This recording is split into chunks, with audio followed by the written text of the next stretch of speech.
नमस्कार दोस्तों मेरे साथ प्रदीप भंडारी एनालिसिस देखने के लिए बहुत बहुत धन्यवाद। दोस्तों आज जो मैं आपके सामने एडिटोरियल टेक रखने वाला हूं वो तीन तरीके के लोगों के लिए नहीं है। एक जो सिर्फ और सिर्फ झूठ में विश्वास रखते हैं, You cannot have a country that is not allowed to speak. दूसरे जो देश से इतनी नफरत करते हैं कि उनको सच्चाई नहीं दिख रही, और तीसरे जो हाफ ट्रूथ में विश्वास रखते हैं। दोस्तों इस देश में एक झूठ फैलाने की कोशिश हमेशा की जाती है जब भी इलेक्शंस आ रहे होते हैं, और इस बार जो नया झूठ फैलाने की कोशिश की जा रही है कि क्या हमारे देश के अंदर लोकतंत्र खत्म हो रहा है और क्या हमारे देश के अंदर डेमोक्रेसी खत्म हो रही है, हमारा देश डिक्टेटरशिप की तरफ बढ़ रहा है। मैं चाहता हूं कि जो लोग इस बात से विचलित हैं और जो लोग इस बात से डरे हुए हैं या इस बात से जिनके मन में गुस्सा है कि उनके द्वारा समर्थित पॉलिटिकल पार्टी सत्ता में नहीं आ रही है, उन सभी को ये सच्चाई सामने नहीं दिखेगी। पर जो देश की जनता है जो सिर्फ और सिर्फ फैक्ट्स में विश्वास रखती है, उनके सामने मैं कुछ तथ्य रखने चाहता हूं। दोस्तों इस देश में तीन झूठ बहुत समय से फैलाए जा रहे हैं। पहला झूठ ये फैलाने की कोशिश की जा रही है कि इस देश के अंदर वन पार्टी रूल आ रहा है। दूसरा झूठ इसको फैलाने की कोशिश की जा रही है कि इस देश के अंदर election commission free and fair रूप से इलेक्शन नहीं कर रहा है। और तीसरा झूठ ये फैलाने की कोशिश की जा रही है कि जो इन्वेस्टिगेटिव एजेंसीज हैं वो इन्वेस्टिगेटिव एजेंसी सिर्फ ऑपोजिशन के नेताओं के ऊपर एक्शन करती है। मैं एक के बाद एक तीनों को एनालाइज करना चाहता हूं। Let us look at the first picture कि क्या देश वन पार्टी रूल की तरफ जा रहा है। दोस्तों इस देश में पिछले कुछ सालों के अंदर जो चुनाव हुए उनको हम एनालाइज करते हैं। मध्य प्रदेश, राजस्थान, छत्तीसगढ़ के अंदर पिछली बार 2019 के पहले जो 18 के चुनाव हुए थे उसमें कांग्रेस पार्टी की गवर्नमेंट थी। अब इन तीनों में बीजेपी की गवर्नमेंट है। हिमाचल प्रदेश के अंदर बीजेपी को कांग्रेस ने हराया और कांग्रेस की गवर्नमेंट आई। तेलंगाना के अंदर कांग्रेस ने बीआरएस को हराया और कांग्रेस की गवर्नमेंट आई। इसी तरीके से अगर आप देखेंगे पंजाब के अंदर आम आदमी पार्टी ने कांग्रेस को हराया और आम आदमी पार्टी की गवर्नमेंट आई। उत्तर प्रदेश में बीजेपी ने समाजवादी पार्टी को हराया और अब बीजेपी की गवर्नमेंट रिपीट हुई। तो अगर मैं देश के मैप को देखूंगा तो 8 से ज्यादा ऐसे स्टेट्स हैं जहां पे नॉन बीजेपी गवर्नमेंट है। तमिलनाडु में नॉन बीजेपी गवर्नमेंट है, बंगाल में नॉन बीजेपी गवर्नमेंट है, पंजाब में नॉन बीजेपी गवर्नमेंट है, दिल्ली में नॉन बीजेपी गवर्नमेंट है, हिमाचल में नॉन बीजेपी गवर्नमेंट है। The list will go on, which means ladies and gentleman कि देश की जनता जो है जिस वक्त जैसे पॉलिटिकल पार्टी के अंदर उसको विश्वास होता है, जिस लीडर में विश्वास होता है, उसको वो वोट डालती है। इनफैक्ट इतना ज्यादा डेमोक्रेटिक माइंडसेट पूरी दुनिया में किसी वोटर का नहीं जितना हिंदुस्तान के वोटर का है। तो फिर ये झूठ क्यों फैलाने की कोशिश की जा रही है कि हिंदुस्तान के अंदर वन पार्टी रूल है। दोस्तों बात ये गौर करने की है, जब राजीव गांधी की 400 सीट आई तब नहीं कहा गया कि वन पार्टी रूल है। जब जवाहरलाल नेहरू 15 साल से ज्यादा तक प्रधानमंत्री रहे तब नहीं कहा गया कि वन पार्टी रूल है। जब इंदिरा गांधी ने प्रेसिडेंट रूल लगाया ऑपोजिशन की गवर्नमेंट्स को हटाने के लिए तब नहीं कहा गया कि वन पार्टी रूल है। तो ऐसा ये लोग क्यों कह रहे हैं कि जब प्रधानमंत्री नरेंद्र मोदी 2014 के अंदर पूर्ण बहुमत से जीते, 2019 के अंदर पूर्ण बहुमत से जीते, तो वन पार्टी रूल है। ये लोग इसीलिए झूठ को फैला रहे हैं क्योंकि ये सब के सब लोगों में एक कॉमन बात है। ये सब के सब लोग सिर्फ और सिर्फ गांधी परिवार को इस देश का प्रधानमंत्री देखना चाहते हैं और उन्हीं के द्वारा समर्थित प्रधानमंत्री देखना चाहते हैं। तो इसमें ये सब के सब जो लोग हैं, इन सबको आप जो देख रहे हैं, इन सबका निजी हित है। फैक्ट्स तो दोस्तों ये है, इस देश ने पूर्ण बहुमत से प्रधानमंत्री नरेंद्र मोदी को 2 बार चुना है। जिस तरीके से देश ने स्टेट गवर्नमेंट में अलग अलग नेताओं को चुना है, व्हिच मींस कि ये देश वन पार्टी रूल की तरफ कभी ना गया था ना कभी जा रहा है। पर साथ में गौर करने वाली बात दोस्तों एक और है, हुआ क्या है। दोस्तों हो ये रहा है, और ये क्यों ऐसा झूठ फैलाया जा रहा है कि 2009 से लेके 2024 के पहले तक 2 इलेक्शंस में 2009 से लेके 14 और 19 में बीजेपी का वोट जो है वो 7 करोड़ 80 लाख से बढ़ के 15 करोड़ 2014 में और 15 करोड़ से बढ़ के 22 करोड़ 2019 में हुआ है। मतलब 15 करोड़ एडिशनल वोटर ऐड हुआ है। ये सब का सब वोटर जो है कोई बीजेपी का कमिटेड वोटर नहीं है, कोर वोटर नहीं है, ये नया वोटर है जो प्रधानमंत्री नरेंद्र मोदी के काम को देख के उनको वोट किया है। वहीं कांग्रेस पार्टी का वोट 2009 से लेके 19 के बीच में 10 से 11 करोड़ के बीच में ही रहा है। मतलब कोई भी नया व्यक्ति जो लॉयल कांग्रेस का कार्यकर्ता नहीं है वो राहुल गांधी, प्रियंका गांधी, सोनिया गांधी के विचार में विश्वास नहीं कर रहा है। तो जो पत्रकार, जो यूट्यूबर्स, जो कंटेंट क्रिएटर्स पिछले इतने सालों से सिर्फ और सिर्फ इस बात पे अपने ऊपर रोजी रोटी चला रहे हैं कि राहुल गांधी, प्रियंका गांधी और सोनिया गांधी की सरकार आए, वो हमेशा एक सीरीज ऑफ इवेंट्स में 14 के पहले भी झूठ फैलाते थे, 19 के पहले उन्होंने और ज्यादा फैलाया और अब वापस से फैला रहे हैं। और ये सब के सब नैरेटिव को देश की जनता जो है कंप्लीटली रिजेक्ट कर देती है, क्योंकि देश की जनता ग्राउंड पे काम देगी। सो ये बात तो क्लियर हो गई कि वन पार्टी रूल की तरफ देश नहीं जा रहा है। अब हम दूसरे आर्गुमेंट को देखते हैं कि क्या इलेक्शन इस देश के अंदर, कहा जा रहा है कि वोट ही थोड़ी सिर्फ डेमोक्रेसी है, डेमोक्रेसी के अंदर लोकतंत्र मतलब लोगों, तो पहले तो जो लोग वोट करते हैं उनके विचार को क्वेश्चन किया जा रहा है, कह रहे हैं वोट जो तुम कर रहे हो वही सिर्फ डेमोक्रेसी नहीं होती। भारतीय जनता पार्टी इसीलिए सेंटर के अंदर चुनाव जीत रही है, ऐसा कहा जा रहा है, क्योंकि इलेक्शन फ्री एंड फेयर नहीं है। अब हम एनालाइज करते हैं कि भाई इलेक्शन फ्री एंड फेयर नहीं है। अगर इलेक्शन दोस्तों फ्री एंड फेयर नहीं है तो पहला बहुत बेसिक सवाल आता है कि डीएमके कैसे पूर्ण बहुमत के साथ सरकार में आई, आम आदमी पार्टी कैसे पूर्ण बहुमत के साथ सरकार में आई, उड़ीसा में नवीन पटनायक कैसे सरकार के अंदर आए, कांग्रेस पार्टी कैसे हिमाचल के अंदर पूर्ण बहुमत से सरकार पाई, कर्नाटका में कांग्रेस पार्टी कैसे पूर्ण बहुमत से सरकार में आई, टीएमसी रिपीटेडली कैसे पूर्ण बहुमत के साथ सरकार में आई। मतलब वही जनता जब ऑपोजिशन को वोट करे तो इलेक्शंस फ्री एंड फेयर हो गए, वही जनता जब मोदी को वोट करे तो इलेक्शंस फ्री एंड फेयर नहीं हो गए। ये बिल्कुल गलत लॉजिक है। पर साथ में देखते हैं कि इलेक्शन कमीशन के ऊपर भी कई सवाल उठाए गए। 3 तरीके के सवाल इलेक्शन कमीशन पे उठाए गए। ये कहा गया दोस्तों कि क्या इलेक्शन कमीशन जो है वो फ्री एंड फेयर इलेक्शन करता है, इलेक्शन कमीशन क्या सिर्फ और सिर्फ बीजेपी को फेवर करता है, और क्या इलेक्शन कमीशन जिस डिवाइस के थ्रू इलेक्शन होते हैं ईवीएम, क्या वो फ्री एंड फेयर है। अब फैक्ट्स क्या कहते हैं दोस्तों कॉन्स्टिट्यूशन ये अधिकार देता है इलेक्शन कमीशन को कि आर्टिकल 324 के अंदर कि वो इलेक्शंस कंडक्ट कर सकता है और सुपरवाइज कर सकता है, मतलब कंप्लीट रिस्पॉन्सिबिलिटी इलेक्शन कमीशन की होती है। अब चीफ इलेक्शन कमिश्नर इस देश के आजादी के बाद से लेके 2014 के पहले तक और इनफैक्ट 2014 तक किस तरीके से अपॉइंट होता था, प्रेसिडेंट अपॉइंट करते थे, मतलब कि गवर्नमेंट अपॉइंट करती थी। मतलब कांग्रेस में नेहरू जी, इंदिरा गांधी, राजीव गांधी, इन सब ने अपॉइंट किया चीफ इलेक्शन कमिश्नर, कॉन्स्टिट्यूशन के अंदर लिखा गया है। प्राइम मिनिस्टर नरेंद्र मोदी पहले प्रधानमंत्री बने जिनने कहा कि लीडर ऑफ ऑपोजिशन के ओपिनियन को भी लिया जाएगा। इसके पहले 70 साल तक लीडर ऑफ ऑपोजिशन के ओपिनियन को नहीं लिया जाता था। तो अगर पहली बार कंसेंसस बनाने की कोशिश करी कि कौन चीफ इलेक्शन कमिश्नर होगा, तो किसी प्रधानमंत्री ने वो किया, तो उस प्रधानमंत्री का नाम है प्रधानमंत्री नरेंद्र मोदी। अब आज की तारीख के अंदर अगर आप फैक्ट्स के आधार पर देखेंगे तो स्टेट इलेक्शन कमीशन जो है उसको अपॉइंट करता है गवर्नर, मतलब स्टेट गवर्नमेंट रेकमेंड करती है। सवाल ये उठता है कि प्रधानमंत्री नरेंद्र मोदी तो लीडर ऑफ ऑपोजिशन की ओपिनियन को लेकर, उसको सुनकर चीफ इलेक्शन कमिश्नर को अपॉइंट प्रेसिडेंट कर रही है या कर रहे हैं, पर स्टेट गवर्नमेंट पे भले वो कांग्रेस की हो गई, आप की हो गई, टीएमसी की हो गई, डीएमके की हो गई, ये सब तो यूनिलैटरली डिसाइड कर रहे हैं कि कौन नेक्स्ट चीफ इलेक्शन कमिश्नर होगा स्टेट के अंदर। तो ये अगर इनके स्टेट के अंदर जो इलेक्शंस हो रहे हैं वो quote and quote free and fair है, तो फिर नेशनल इलेक्शन जहां पे लीडर ऑफ ऑपोजिशन की ओपिनियन को वैल्यू करी जा रही है वो कैसे फ्री एंड फेयर नहीं हो सकती। यही प्ली को जब सुप्रीम कोर्ट के अंदर चैलेंज किया तो सुप्रीम कोर्ट ने कंप्लीटली खारिज कर दिया और कहा कि ये कंप्लीटली सरकार के अधिकार क्षेत्र के अंदर आता है। So again factually the chief election commissioner का अपॉइंटमेंट लीगल है, मॉरल है, एथिकल है, कॉन्स्टिट्यूशनल है। अब हम देखते हैं कि क्या इलेक्शन कमीशन जिस डिवाइस के तहत इलेक्शन करता है, विच इज द ईवीएम, क्या उसकी हैकिंग हो सकती है। तो उससे रिपीटेडली आपने देखा होगा कि जब भी कांग्रेस पार्टी की सरकार हारती है या कांग्रेस पार्टी कभी सरकार में नहीं आ पाती तो ये कहती है कि भाई इलेक्शन कमीशन जो है वो ईवीएम के तहत जो वोटिंग करवाने की कोशिश कर रहा है वो ईवीएम हैक हो सकती है। अब फैक्ट्स क्या है दोस्तों, इलेक्शन कमीशन ने कई बार रिपीटेडली इन्हीं सभी पॉलिटिकल पार्टीज को आमंत्रित किया कि आप आइए और जो स्टैंड अलोन डिवाइस है ईवीएम उसको हैक करके दिखाइए। एक भी पॉलिटिकल पार्टी नहीं आई दोस्तों, विच इज वेरी क्लियर कि ईवीएम को हैक नहीं किया जा सकता। तभी जब भी इलेक्शन कमीशन ने चैलेंज किया, none of these political parties को टर्न अप।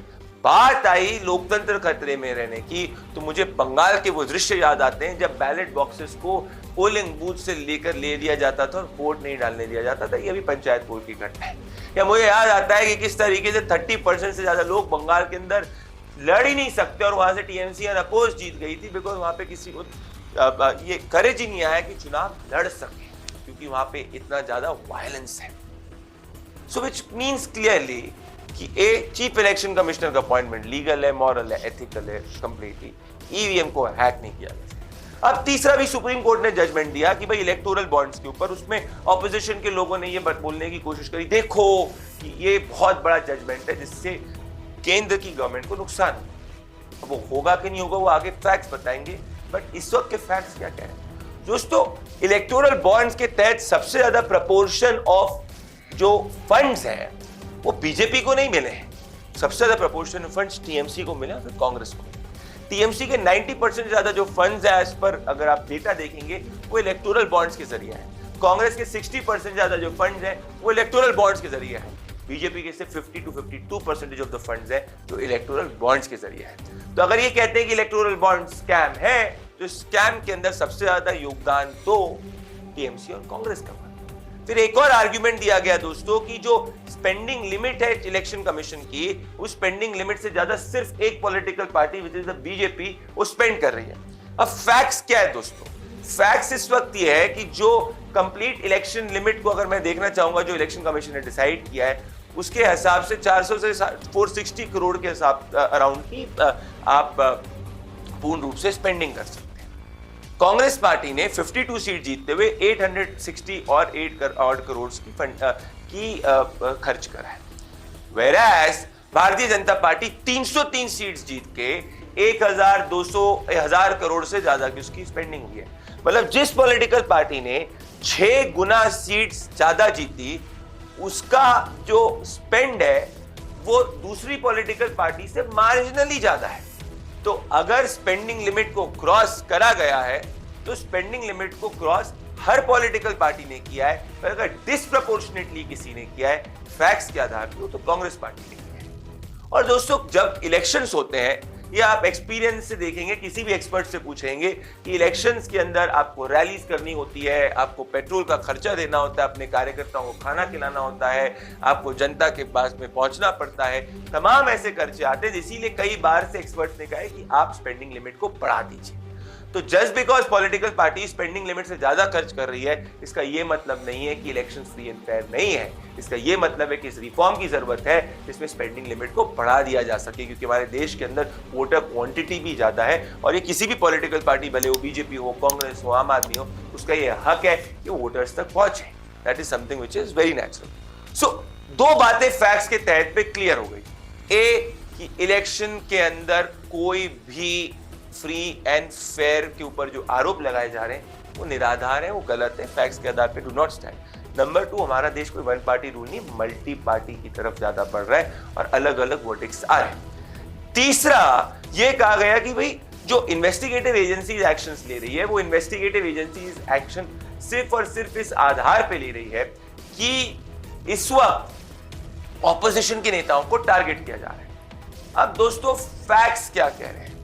दोस्तों, फैक्ट्स ये कह रहे हैं कि भले वो ईडी हो गई, भले वो सीबीआई हो गई, या कोई भी दूसरी ऑपोजिशन के कोई भी इन्वेस्टिगेटिव एजेंसी हो गई, पर्टिकुलरली अगर ईडी की बात करें, ये सब के सब जो इन्वेस्टिगेटिव एजेंसी हैं, किसी की भी अगर अरेस्ट के लिए हो जाते हैं, वो कोर्ट के जरिए जाते हैं। उसके बाद ये सभी नेता जो है ईडी के अरेस्ट को high court, supreme court, special court, PMLA court के अंदर चैलेंज करते हैं और on the grounds of facts ये चैलेंज को जब कोर्ट रिजेक्ट करती है, तभी ये जाके जेल में रहते हैं। अरुणेश कुमार के जजमेंट के अंदर सुप्रीम कोर्ट ने कहा है कि भाई जेल जो है वो नॉर्म नहीं है, बेल नॉर्म है।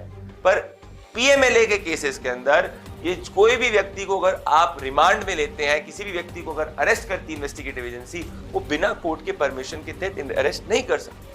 तभी आप देखेंगे कि मनीष सिसोदिया की बेल भी रिपीटेडली रिजेक्ट हुई है। तभी आप देखेंगे कि हेमंत सोरेन को जब 6 समन दिए गए, उन 6 समन्स को उन्होंने नहीं माना, उसके बाद जाके जब इन्वेस्टिगेटिव एजेंसी ने उनको अरेस्ट किया, उस अरेस्ट को न्याय संगत लीगल कोर्ट ने कहा।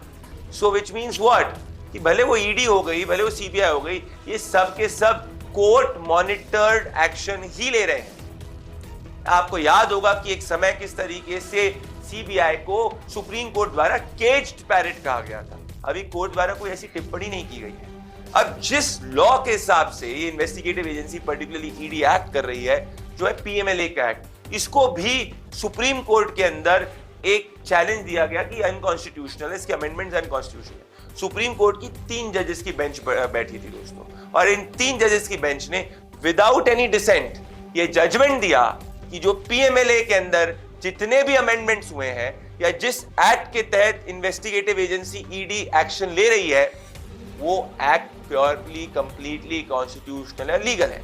और ये तक कोर्ट ने कहा कि मनी लॉन्ड्रिंग अर्थात जनता के पैसे को दूसरे कामों में यूज करना, करप्शन करना, वो एक बहुत बड़ा नेशनल क्राइम है, heinous crime. So which means कि जो एक्शन ईडी ले रही है वो लीगल है, वो मॉरल है, वो कोर्ट द्वारा अप्रूव्ड है, वो कॉन्स्टिट्यूशनल है।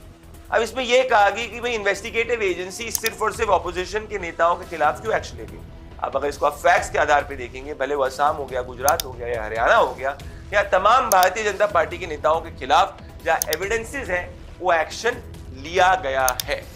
और तभी शायद से प्राइम मिनिस्टर नरेंद्र मोदी ने कहा है कि भले वो कोई भी किसी भी पॉलिटिकल पार्टी का हो, विचार का हो, न्याय संगत उस पर कार्रवाई होगी।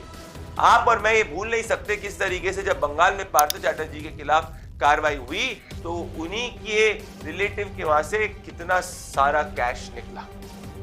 और ये हमने टेलीविजन पे, सोशल मीडिया पे, डिजिटल मीडिया पे, पेपर्स में देखा। सो अब तीन चीजें एस्टैब्लिश हो गई कि पहला, इस देश के अंदर मल्टी पार्टी सिस्टम क्लियरली है।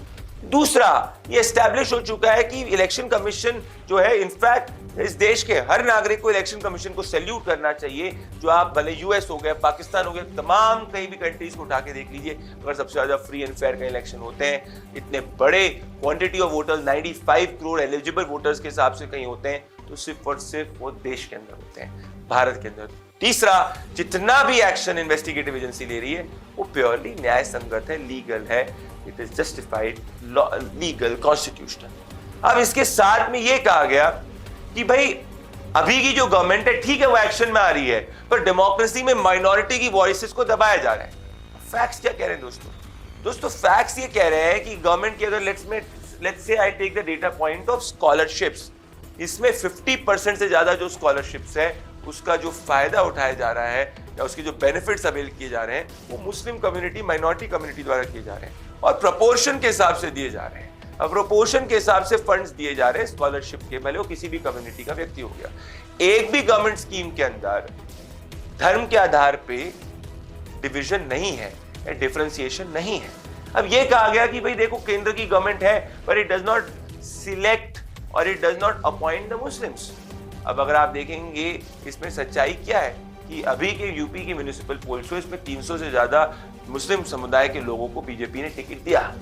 पर दोस्तों ये जो थॉट प्रोसेस है कि धर्म के आधार पर टिकट देना, कास्ट के आधार पर टिकट देना, पर्टिकुलरली धर्म के आधार पर टिकट देना, ये तो बात आजादी के पहले की याद आ जाती है जब जिन्ना और बाकी के सब लोग धर्म के आधार पर स्पेशल सीट्स का रिजर्वेशन चाह रहे थे। हमारे देश के अंदर हम कहा गया कॉन्स्टिट्यूशन के पहले वर्ड में we the people of India, हमारे को ये नहीं किया गया we the people of India के अंदर धर्म की बात नहीं करी गई है, हम कौन से रिलीजन की वो बात नहीं की गई है। तो उस हिसाब से तो कॉन्स्टिट्यूशनली कोई भी डिफरेंशिएशन नहीं किया जा रहा है। सो आज जब आप भी समझते हैं, मैं भी समझता हूँ, देश की जनता भी समझती है कि इस देश के अंदर डेमोक्रेसी बची हुई है, डेमोक्रेसी थ्राइव कर रही है, इस वक्त कोई भी वन पार्टी रूल नहीं है, मल्टीपल पार्टीज जो है वो चुनाव जीत रही है, हार रही हैं।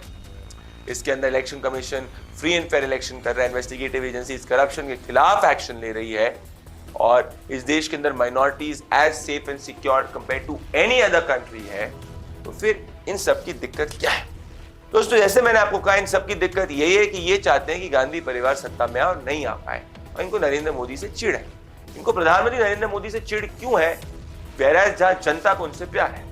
इन सभी लॉबीज को प्रधानमंत्री नरेंद्र मोदी से चिढ़ इसीलिए दोस्तों क्योंकि आज डिफेंस में दलाली नहीं हो रही और डिफेंस एक्सपोर्ट्स मैक्सिमम बढ़ चुके हैं। आज जब गरीब की कोई भी स्कीम हो गई, भले उसके घर की हो गई, उसकी घर के साथ में मान लीजिए शौचालय हो गई, या भले मान लीजिए कि उसको गैस का कनेक्शन देना हो गया, कोई भी वेलफेयर की स्कीम है, उस सब में जीरो करप्शन हो रहा है और डायरेक्ट बेनिफिट गरीब के खाते में पहुंच रहा है।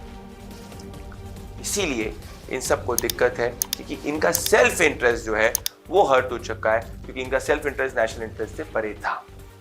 So what should you do?